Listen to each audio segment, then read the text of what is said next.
ụmụ ọdịnala Igbo asị nkachi tata bụ afọ fọtara anyị ihe ọma ma fọpụrụ anyị ihe ọjọọ. Anyị ga-ejere obodo na-ara obodo, onye chụwa anyị ya daa, onye echecha ihe ọjọọ ya eme anyị ya ma onwe ya.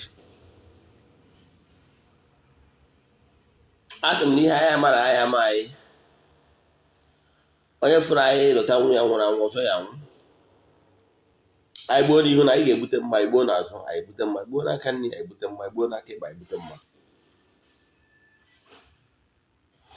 Ihe ọ bụla anyị lụrụ n'obi ga-abịa na mmezu ome. Asị m na anyị ga-adị ka abụọ na ga-anọ n'ime ọnụ ihe ọya ji achọrọ ya bịa.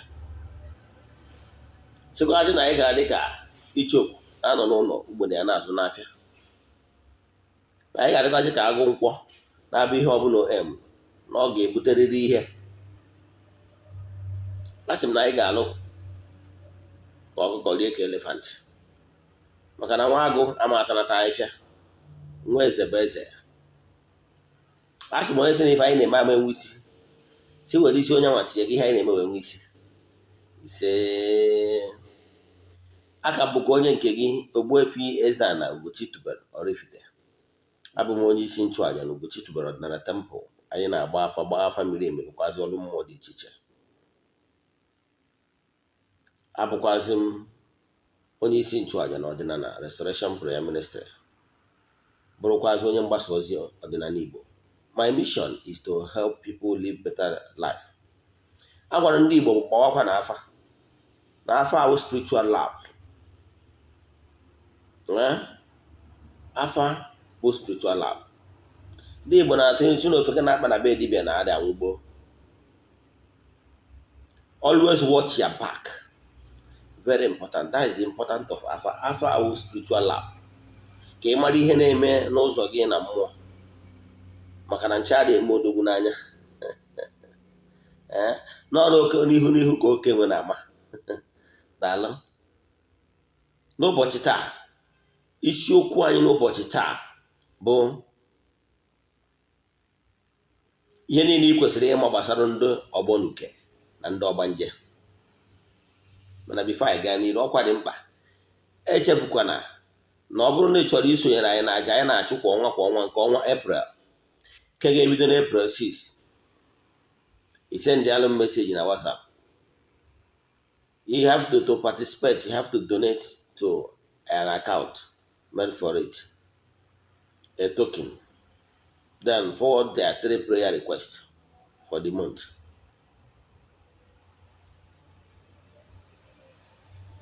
Agbazina nkịtị when things are not working right for you. For any reason, a chọọ ka ị nwee one-on-one talk with Ogbuefi EZE-ANA Ugochi tubelu, or ka ị visit the temple for counseling. Chat ya m ọ na-abụ on Sunday 8 to 2 p.m. But you have to book an appointment with me. Maka na adị m achọ ka crowd dị too much, ka ọ bụrụ sọ ndị nwere ike ịfụ on a particular day, especially Sundays. And I pick my call, both video call or any call. I respond to my messages. Ọ bụrụ na ị drọpụrụ m message ma ọ na-egbara ma wụ na m epikọrọ, ị mara na o nwere ọrụ nji n'aka, maka na o nwere ọnọdụ mmụọ ya bụ ịnọrụ. You need any distraction. I'll go on a phone m dị on, drop a message. Once I'm less busy, I will respond to the message. One thing I'm sure, na onye ọbụla send the message the same day, ka ị nweta result the same day. The same thing with Afa. And distance is never a barrier for our Afa. Once I will get their details, I consult all the medium spirits. N'ihe gbasara gị, consult mmụọ be nne gị na mmụọ be nna gị. Agwa anyị nke na-eme gbasara ndụ gị, ihe a ga-eme ka chi dị mmadụ. Ịghọtara ya? Ihe m chọrọ ịkọ n'ụbọchị taa bụ ihe ọ ga-abụ ọwụ na ime apply, your life will never remain the same. I'm going to try as much as possible to use the simple terms for you to understand how things work. people are running into challenges of life as of today because they have not done the right thing. Even few that is doing the right thing have not done it consistently enough to create massive results. First of all, in creation, you must understand how things work, the laws of nature. I keep saying it. Now, earthly governance, the systems of governance on earth is prototype of what is happening in the spiritual realm. You got that? In the system of government, and one of the agents of governments, from the secretary to the federal federation, to the ministers, to the governors, to the commissioners, to the council chairman. All this are cadres of powers. They are all agents of government. Etu ahụ ka o si wee dịkwa in the spiritual realm. Chukwu okike ọ na-agba mgbe ụfọdụ na-agwa ndị mmadụ onye ọbụla na-asị God punish you does not even understand. And that single talk is belittling the Almighty, the creator of the whole universe, the unmovable mover. Unmovable mover can never descend so low. Punish just a human being, but like ant before the presence of an Almighty. One after the other, assuming, punishing Iyi-uwa, punishing Chioma, punishing John, punishing Samson, punishing Yakubu at the same time. No, it can't descend so low. Enwoge kere ọrụ eke, o kechala ụwa si n'ụwa o kere dị mma. Nwezie ndị the forces of nature, ndị ọ bụ ọrụ ha retributive justice. Ịfụ na onye ọbụla ketara oke deserve ihe ọ kụrụ. Onya ka o ji kwuo n'akwụkwọ ndị ụka ọbịa Galatians 6 verse 7 sị na mkpụrụ ọbụla onye kụrụ, God can never be mocked. Na mkpụrụ ọbụla onye kụrụ ka ọ ga-aghọrọ. God can never be mocked. Whatever you sow is what you reap. Ome mma na-emere onwe ya, ome njọ na-emere onwe ya. Why people are suffering is because they refuse to do what is written in dual forces. Dual forces says, my people are suffering because of ignorance. Ignorance is the reason why people are suffering. They don't know how things work. Let me tell you one thing. One of the reasons why you are suffering is because you imero yourself onilo nke ihe niile Chukwu kere eke. You are moving anti-clockwise. And definitely once you are moving anti-clockwise, you get yourself injured. Chukwu okike kesigo kediri irreputable law of justice, laws of nature. They move clockwise. They move clockwise. For you to be in harmony, you have to adapt to the same movement in creation. That is harmony. And believe in me, whatever challenges you are having now, I have experienced it years back when no kobia. But since I decided to come back to my root, things have been okay, moving from strength to strength. And it will happen to you.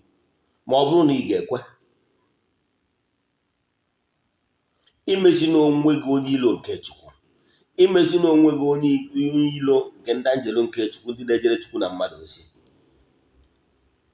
You must be in good term with the forces of nature for you to benefit the benefit of nature. Nature blesses.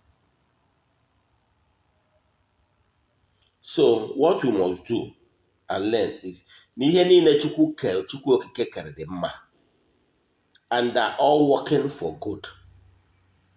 Even in ndị angelo nke Chukwu, enwere ndị ọrụ ha bụ ịpịawa mmadụ azụ when you go wrong.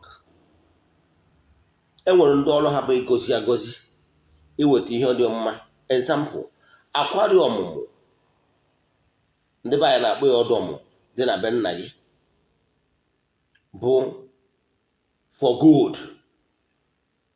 Ọ anjelu nke Chukwu, ndị na-eweta nwa, the fertility, the gods of fertility, the gods of fertility. That gods of fertility na-afụ maka ọmụmụ, onwere ihe ọzọ. Etu a ka o si wee dị. Then enwekwara the gods ndị na-afụ maka mpịawa azụ, ndị ọrụ ha nọ ka ọrụ ndị polisi ma ọ bụ ọrụ ndị amị, ndị ọrụ ha nọ ọdụ ka ọrụ ndị judishiarị. Onye ekwetara ekwetara ya. Ndị ụka kpọrọ ha the archangels,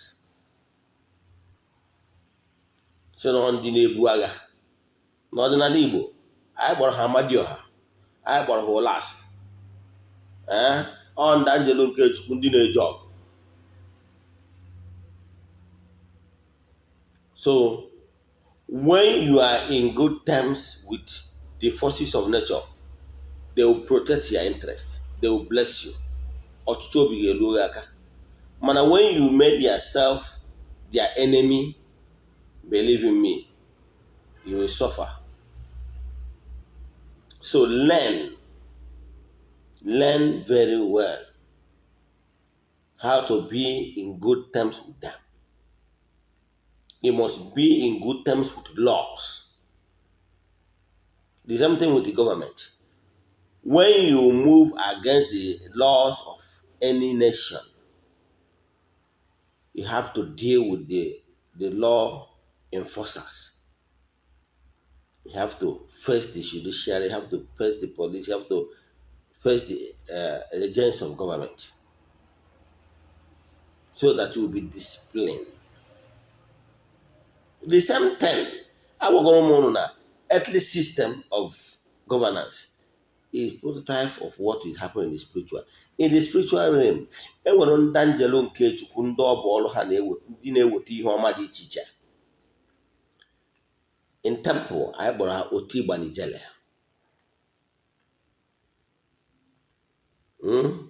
Anyị kpọrọ ha oke awele na okuku awele. Anyị kpọrọ ha aha ndị awa ọrụ ha si iweta ihe ọma. Nwee ndị ọ bụ ọrụ ha inye amamihe, nwee ndị ọ bụ ọrụ ha inye ego, nwee ndị ọ bụ ọrụ ha bụ nchekwa. But you have to align yourself with them and be able to be in good harmony with the forces of nature, because they are interlinked. When you make yourself their enemy, you will pay for it. It's like the same thing when you move against the law of a state. You will face the law and you will be penalized. Now, kedu ndị bụ ndị anjelu nke Chukwu a? Kedu ndị bụ ndị ogbanje? Ụfọdụ ndị mmadụ na-afụta ndị ogbanje as ndị ekwensu. Atara m ụnụ. Ụfọdụ afụta ndị Iyi-uwa as ndị ajọ mmụọ. Atara m ụnụ. Ọ nkụzi ndị ụka ọbịa kụziri wee demonize everything. Ụfọdụ a na-afụta ndị mmiri dịka ndị obi ọjọọ. Ka arụ ọrụ ya ọrụ mmiri ọsị, nka nsatụrụ ọnọ ndị aka njere onwe m na ha na-emebiri mmadụ ihe. So fọnyanwa ndị mmiri bụ ndị obi akpọ. Ihe ị na-agwa ya ka ịlụ ọrụ mmiri ruchi ya gwa nsatụrụ ọnọ, gwa sị na nsatụrụ ụnụ edebere onwe ụnụ. Atara gị nne ma ọ nna. Ọ maka na ụka riri gị eri, ịfụtazie ha asị ndị obi ọjọọ. Ndị a bụ ndị gị na ha ga-alụkọ ọrụ n'ụwa ka i wee dee ude. Ndị gị na ha nwere link, something in common. They are there to guide you. They are there to weave. Ihe ọma niile ị na-eme, they are weaving it. Ndị nke ọzọ nọkwa na the other side na-weave ihe ọjọọ niile ị na-eme. Maka na nkụ onye kụrụ, mkpụrụ onye kụrụ ka ọ ya aghọrọ. Onye kpara nkụ ahụ si ngwere bịara ya ọrụ. Gịnị bụ ndị Iyi-uwa gị? Ndị Iyi-uwa gị bụ ndị nọ ka the forces of nature, those that bear witness in creation, ya oath taking of life, oath of life. Ọ ha bụ ndị Iyi-uwa gị. Ọ ha nwa bụ like the enforcers of that decision which you took in your earthly existence, in accordance with the law of sowing and reaping. Once you sow your wish in creation, from the other end, you will be able to receive whatever you sow. Because law of nature have made it so that whatever you sow is what you will reap in abundance. That is actually what is happening. So ndị Iyi-uwa gị, they are not as bad as you think. Onye batara ndị ka na-use the old method of ebo Iyi-uwa. Enwere ike asị ga-abọchara gị Iyi-uwa. Enwere ike asị nwere ike na Iyi-uwa abụrụ, enwere ike bụta ihe dịka akara aka. Enwere ike bọta ihe dịka miro. Enwere ike bọta ihe dịka ego ayọrọ. Enwere ike bọta ihe dịka mkpụrụ nkwọ, that is iyi, mkpụrụ iyi. Anyị use language iji ọta mkpụrụ iyi wụ okwute na agịdịta a na-enweta na mmiri. And so on and so forth. All depend ihe Iyi-uwa onye. Abọtacha Iyi-uwa, enwere ike sị oke gị tinye ndị Iyi-uwa ahịa abọta na Iyi-uwa gị ka itinye n'otu ọkụ ka ị chụọrọ ha aja. O nwere ndị si etu a eme nke a. Mana m nwa na onwe m personally nwere ka m si alụ ọrụ ihe gbasara Iyi-uwa to superimpose it with the positivity of current time. So mana minus that, ndị Iyi-uwa gị na like a group of people that are there to support you.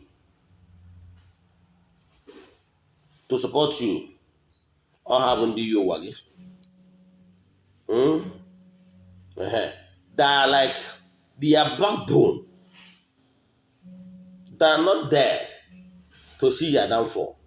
They are not evil at all, but to support that their longing, that their pure volition to be in this present earth life and achieve your soul dream, your soul aim. They are like the law enforcers, making it possible for you to get exactly what you long for. So in creation, Almighty created the Ndangelu nke Chukwu, ndị kpọ Angelu nke Chukwu. Then Ndangelu nke Chukwu abụ ndị na-ejere Chukwu na mmadụ ozi. Nwekwazie other forces created, ndị ọ bụ ọrụ ha imeki sure na onye ọbụla maintain ule ya. Ndị ọ bụ ọrụ ha imeki sure na onye ọbụla nwetara mkpụrụ ọkụrụ maọbụ ihe o deserve. Ndị a niile bụ Ndangelu nke Chukwu. Like trying to spare the cane and spoil the child. Even you, father or mother that love his child so much. In some, it can discipline your child, either with cane or with any other method. But what you are trying to achieve is for your child to know that what he or she did is wrong. You know? So, ihe ga-aghọta when ihe abụ na those ndị Iyi-uwa is not bad. Originally, their intention is to guide you and make sure that you remain on the right track. The same thing with ndị ogbanje. I'm proudly an ogbanje. Yes. If you ghọtara ihe mmadụ ewu onye ogbanje, ụfọdụ ga-akpọ ọgwụ na ogbanje iwe iwe. Maka na ịghọtara ihe ndị ogbanje. Imekwata ndị gị na ha so, ndị gị na ha nọ wee ka agba, ndị gị na ha wee nọ wee kpaa ka agba na ị ga-abịa on earth at this point nee ihe ị kwesịrị ime achieve, and in agreement with them before living as a spirit jam in the spiritual realm, coming down to this gross material. You had an agreement with them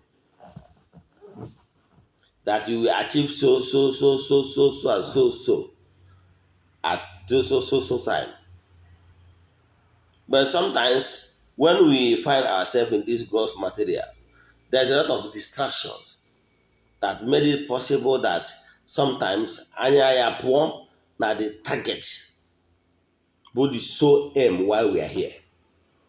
Mgbe a ebido mekasịwa, mgbe a ebido instead of ịda agba ya at the right post, I hapụzie isi gowara ike ajụ.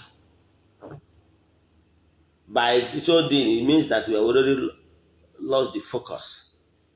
So your focus must be pure and noble. One thing you don't know is that Chineke jupụtara n'afọ mmadụ obi ebere is so merciful. And in one thing in life is sure. Whatever you sow is what you reap. Pure ED. Whatever you are reaping is what you sow. Is what you sow. Whatever you are reaping is what you sow. And what you deserve. What you do not deserve will never come to you. Yes, what you don't deserve will never ever come to you. So whatever that comes to you, you attracted them yourself because there is similarity from what you are giving out to what is coming out. If you are giving out negativity, be sure that you will reap negativity. So if you show love, cultivate love, you reap love. If you cultivate denial and not keeping an agreement and oath, be sure you will reap similar thing, either direct or indirect. So learn how to sow a good seed in order to reap a good seed. So know that God can never allow what He does not deserve to happen to you. You must have a reason why these things happening to you. Either you long for it, you ask for it. Even why you are born in your family, you are born today, is not by mistake. There is a reason. Either you are the one that asks to be sent in that particular family to experience, maybe if it's family that is down, to experience hardship, or you the one that you deserve. Nothing will come your way if you don't give a hand to it. Know the type of friends you keep, because keeping negative people will act as a bridge to the other side, and it will attract it back to you. Ndị Igbo nwere nwana adịghị a na-ekwu maka sị, birds of the same feather flock together. So ọ bụrụ na ị na-eso asị na onye adịghị eme ọfụma sobe onye na-eme ọfụma omewe ọfụma, nke adịghị eme ọfụma, nke na-eme ọfụma sobe nke adịghị eme ọfụma ọkwụsị ime ọfụma. So whatever that comes our way, directly or indirectly, is what we long for. So therefore, for you to rewrite the wrong of the past, you have to start now, today, sowing good seed in creation in order to keep reaping good seeds in return. So when challenges and negativities and disappointment is coming, it's either you or your own, knowingly or unknowingly, have disappointed the spirits, ya ndị ogbanje or ya ndị Iyi-uwa, by not keeping agreement with them, reach with them.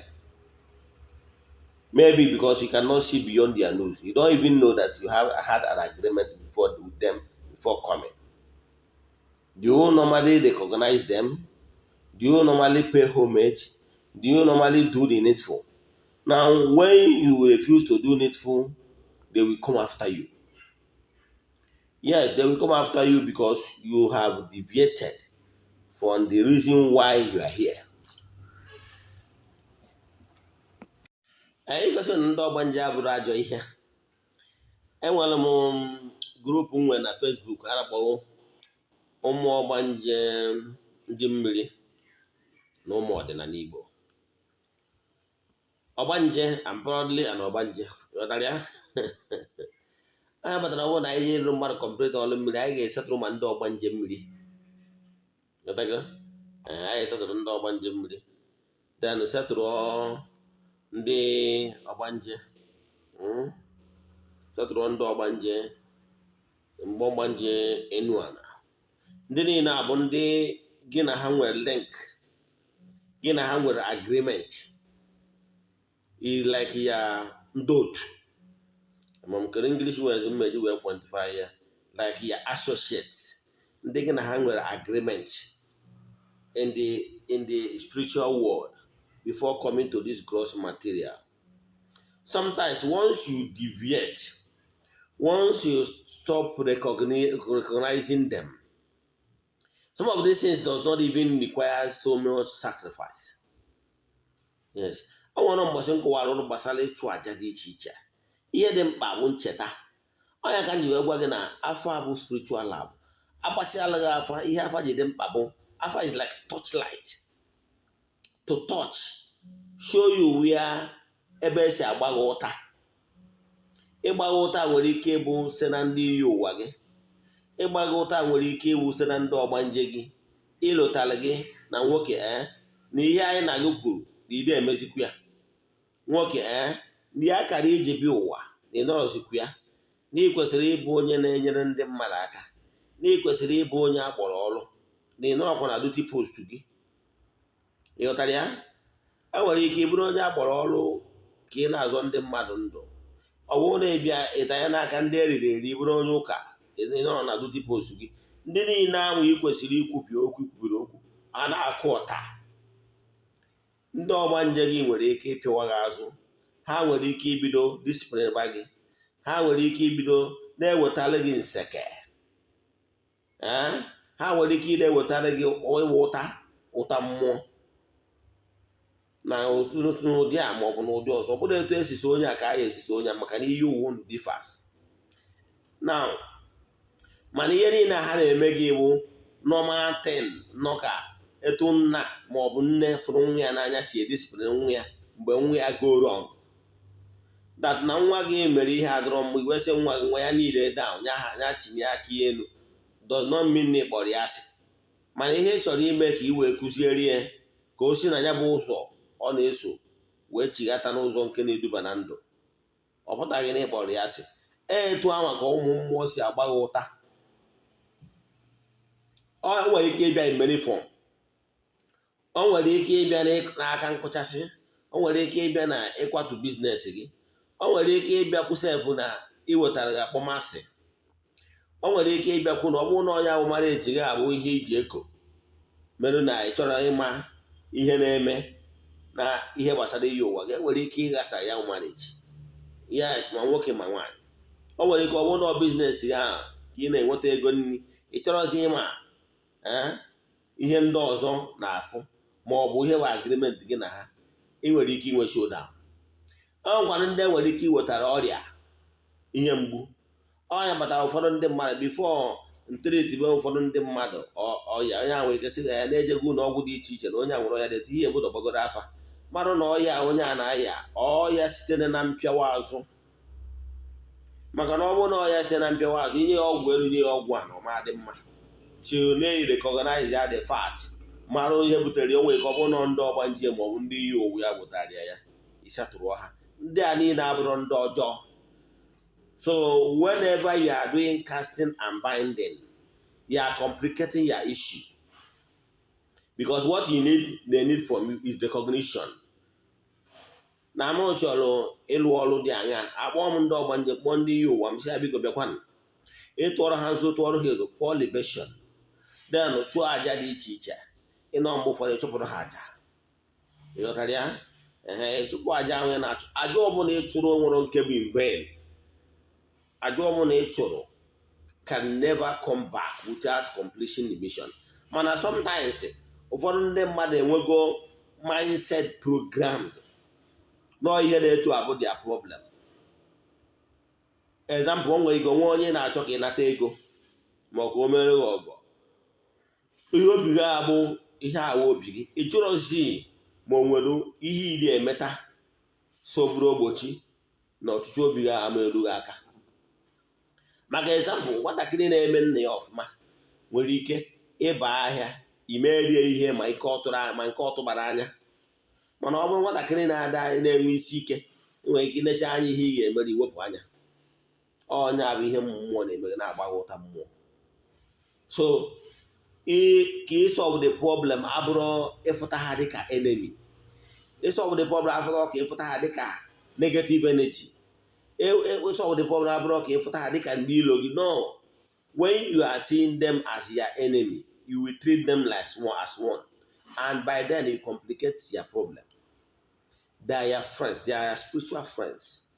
They are your backers. You don't cast and bind them because they are going to hassle from time immemorial. So when you make yourself their enemy, you must go away. So learn how to nweta ọjị ma ọ na nweta nkwa akpọọ m ezumezu mmụọ niile m na-eso na ndị na-eso m, ndị na-emere m ihe na ndị na-emere ihe. Unu niile onye mkpọrọ ya gbegide ya kpọọ ibie. You need them. You need those forces for your own well-being. When all those forces stand by you, you will go from strength to strength. You will go places. So what do you need to do? What you need to do is to recognize the fact that ndị ogbanje gị nidiri ha, ndị Iyi-uwa gị nidiri ha, they are not evil. Aka na ntị ha na-adọ gị bụ ka nwa m ka ichigata. Pour libation to them, call them, sometimes mee saraka, sometimes show almsgiving. Aja ọbụla a chụrụ gị, unless nọ na ya bụ onye nchụaja nwa achụrụ ya bụ aja. That aja nwere ike ịwụ to pay up debts. That aja nwere ike ịbụ to attract ihe ọma. That aja nwere ike ịbụ for one thing or the other. It might not even be in for that reason ibu n'obi per se wee chụja bụ aja. Mana o nwere ike ọ bụrụ na ị dịkarị indebted to them, ewerego that aja wee kwụọ ụgwọ iji, because ihe dị mkpa na mmụọ bụ nwere onwe gị kagoro mkpa. Bido taa kpọkụba ezumezu mmụọ niile ndị Iyi-uwa gị, kpọkụba ndị ogbanje gị, mmụọ niile gị na ha sobi ụwa, na-akpọ ha, na-atụrụ ha nzu, na-atụrụ ha edo, na-ayọ ha biko ha kwudokwara gị. Apart from them, you can do nothing. They are your spiritual backbone. They are your backers. So never you try to make yourself their enemy. Gị na ha kwụrụ kachide mmadụ n'ọgwọ na-eju na akpụrụ ọbụrụ nkirikie. Ihe abụzie that your spiritual powerhouse backers ka gị na ha kwụrụ ka ezoe gị na ya kwụsị. And ọ ga na-eme gị na-akwụ ụta. Gị na mmụọ ga-akwụrụ ọ mmụọ gị na ha kwụọ ha wụ ya bodyguard. Mana nature ndị bodyguard na-echekwa ọkwa eziokwu, mana ịchọọzi ụmụ mmụọ. Gịnị ka ha na-eri? Ha na-eri recognition. Ị nwere ike just hot ịpụta n'ụtụ gọcha ọfọ kwere ha tuo ha afa gwa ha na ịma na ha nọ si ha tụkwa nkwụ. Iwere nzu ma ha nzu si amakwa nzu na aka gbanụ nzu ama amụ nwunye kwubie okwu ngozi ifu na ihe a na-agara gị siriri werere. Ife niile abụrụ ọgwụ. Ife niile abụrụ ọgwụ. Ihe ị kwesịrị ime na-akụwara gị, build personal relation with the forces gị na ha so. Ka ị wee achieve your earthly purpose why you are here. There is a reason why you are here, and there is a reason and what you agreed with your ezumezu and ndị otu in the spiritual realm before you are here. A sị na ndị nwere ekwu okwu n'ụwa bụ ahịa, onye sụcha ọ naba. O nwere onye na-eje ahịa uche ata enweghị list ihe o bu n'obi ọ ya eje zụta n'ahịa. O nwere. Ọ bụrụ na eji ịzụta afịa, onye ọbụla je n'afịa na-eje ka o je zụta uru, ka ọ zụta ihe dị ya mma, ọkwa eziokwu. Ma onye kpọsara akpọsa ma onye bịara igoro egolo, ha niile bụ ndị azụmahịa. Ma onye ọbụla bịara ahịa, anyị da n'Igbo nwere shop na ị na-abịa ka ileta ego, ma ọ bụ na ị na-eje n'ahịa ka igote ihe dị gị mkpa. So it was a reason why you left your home to come to market. Now in the spiritual realm, there is a reason why you accepted to come. And that reason why you accepted to come is to be great and inweta ihe chọrọ. Now, gịnị meziri na ịnwetabere ihe ahụ ị chọrọ? Ọ bụrụ na ịnwetabere ihe ahụ ị chọrọ, ịma na something is wrong. Na ihe ijere bad market. So, bido taa, na-erote ezumezu mmụọ gị na ha so. Ikwekwana ka onye ọbụla sị gị na ị na-akpọkwa ụmụ mmụọ niile ekpere arụsị, onye aghọtara ihe ọ na-ekwu. Maka na ọ bụgoro ndị ụka ọbịa, bifo ha ebido ajamasị, ha na-efe incense, kpọkuo ụmụ mmụọ si ha bịa sonyere ha na ajamasị ha na-achụ. Kpata ha ji agwa gị na ajamasị ha na-achụ maka ndị dị ndụ na ndị nwụrụ anwụ. They invoke the spirits. Onwe oge ọ ga-edo ha ebido kpọwa the saints to come and join them. You understand? So why can't you coordinate with ya ndị Iyi-uwa, ndị ogbanje gị? Ndị ahụ ndị gị na ha nwere spiritual bonding in the spiritual realm. Recognize them. Do the needful with them. Always invoke them. Invocation. Sometimes have a meeting. When a group of companies chọrọ ime ọfụma dị anọkọta nwee board meeting. Sometimes kpọkuo ndị ezumezu mmụọ niile gị na ha so, ma ndị ogbanje ma ndị Iyi-uwa gị, ịgọdochaa ọfọ, tochaa ha, gọchalụ ha ọfọ. Ị jụọ ha kere ihe ị chọrọ ka ime, kere nke iri emeta ọfụma. Akpọrọ m ya meditation, silent moment, or silent hour, or anything, spiritual exercise, call it anything. Only at that time, go in your shell and interact with them spiritual. Gwa ha kere ihe ị chọrọ ka ime. Ifu na ị nwere ike ịnọ in that kind of meditation, inwe ihe a na-akpọ trance, ifu onwe gị ka ị pụrụ na mmụọ. Nwere ike ịnọkọ ebe a nweta vision, nwere ike ịnọkọ ebe a nweta some inspiration. Try these things na-agwa gị. Ogbuefi EZE-ANA Ugochi tubelu a living witness. Ọ ihe na-eme on daily basis. Ọ ihe na-eme nkụta mesịrị vidio akịta ma aba straight na ije rụọ ọrụ. Enwego ndị ebe ukwuru ọrụ taa. Nrụsị ọrụ a, then ebido mgbasị afa ndị mmadụ. Before I sleep, m enwere time for silent moment. Chidimma wee dị. Inwe ajụjụ na ha nkụziri taa, maọbụ ihe ọbụla na-agbagwoju gị anya n'ọdịnala Igbo, ma ajụjụ ọbụla, sendere Ogbuefi meseji, aga m enyere gị aka. Ekwubie m okwu n'isi ndị mmadụ, our viewers and followers all over the world. Ndị niile nwere ego, ndị ụwa na-atụ n'ọnụ, n'aha Chukwu Okike pụrụ ime ihe na asị nke ego bịara ha. Ndị niile anyị gbaala afa mana ha enwere ego eji alụ ọrụ mmụọ, a sị na n'aha Chukwu Okike pụrụ ime ihe niile, ka ihe ọhụrụ bido mebe na ndụ ha. Let money locate them. Let them be liberated. Let every yoke that is of causing stumbling block give way. Na-agbakọ mmụọ niile so ha nụ, ka unu ebe ọ bụ na onye na-etu ekwetago na ọ ga-alụ ọrụ dị n'ụzọ ya, ka unu gọzie enyi ya ego ka ọ lụọ ọrụ dị n'ụzọ ya. Gọzikwazi ndị na-abụ ndị ihe anyị na-eme na-amasị, ndị na-abụ ha na-eche onyonyo anyị atụsarịa ndị ọzọ. A sị na ọmaka ga-emere unu. N'aha Chukwu Okike pụrụ ime ihe niile ya, let every yoke be broken. N'aha Chukwu Okike pụrụ ime ihe niile, onye ike na-esi n'aka ya bịa. Ọ bụrụ na ị chọrọ isendịrị meseji, sendịrị meseji na WhatsApp 08057837672. Ọ bụrụ na ị chọrọ ịchọ m na YouTube, Ogbuefi EZE-ANA Ugochi tubelu oraifite.